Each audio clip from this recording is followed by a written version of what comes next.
Di sebuah rumah kontrakan ini, praktik aborsi ilegal sudah berjalan selama 1 bulan. Dalam penggerebekan sebelumnya, polisi menemukan 4 orang pasien yang mengaborsi janinnya. Praktik ini dijalankan seorang ibu rumah tangga yang berinisial SN yang tidak memiliki latar belakang keahlian di bidang medis. Dalam melancarkan aksinya, SN dibantu NA sebagai penghubung ke pasien dan SM sebagai sopir yang menjemput pasien. Kini ketiganya telah ditetapkan sebagai tersangka. Selain itu ada 2 tersangka lain yakni MK yang merupakan kekasih salah satu pasien dan SW seorang pembantu rumah tangga. Batu. Nah, di sana didapati bahwa memang ada aktivitas aborsi ataupun klinik aborsi yang didapati oleh tim kami. Di sana pada saat dilakukan penggerebekan ada 3 orang ditemukan sedang dalam satu ruangan. 3 orang berada dalam satu ruangan baru saja selesai diaborsi atau melakukan aborsi. Kemudian 1 orang lagi juga ditemukan sedang persiapan untuk diambil tindakan aborsi oleh. Berdasarkan hasil pemeriksaan, sudah ada 50 wanita yang mengaborsi janinnya di tempat ini selama 1 bulan beroperasi. Aborsi ini dilakukan dengan menggunakan alat vakum, selanjutnya janin hasil aborsi dibuang ke dalam kloset.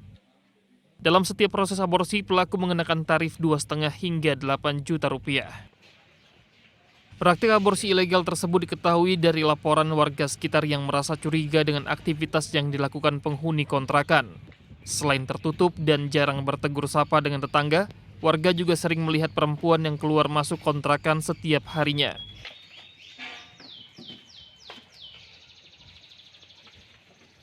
Kalau suara-suara teriak gitu nggak ada gitu ya. Terus ya anehnya dia tidak mau lapor, kemudian tidak bersosialisasi ke kiri kanan.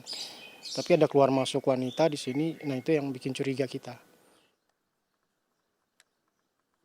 Kasus ini pun mendapatkan tanggapan dari Ikatan Dokter Indonesia. Menurut IDI, praktik aborsi hanya boleh dilakukan oleh tenaga ahli yang berkompeten dan memiliki wewenang. Praktik ini juga hanya boleh dilakukan jika terindikasi kedaruratan medis atau kehamilan atas pemerkosaan. Wah, tindakan aborsi ini harus dilakukan oleh orang yang punya kompetensi dan wewenang. Ini penting sekali. Karena kita tahu bahwa semuanya harus didasarkan ada suatu indikasi. Bahkan dilakukan secara prosedur. Prosedurnya itu mulai dari pratindakan sampai setelah tindakan. Dan ini penting sekali karena semua tujuannya untuk keselamatan pasien, di mana ada proses-proses dari masalah anamnesa tentang adanya penyakit-penyakit pada pasien sendiri, itu semua sangat penting. Saat ini pihak kepolisian terus mendalami kasus ini.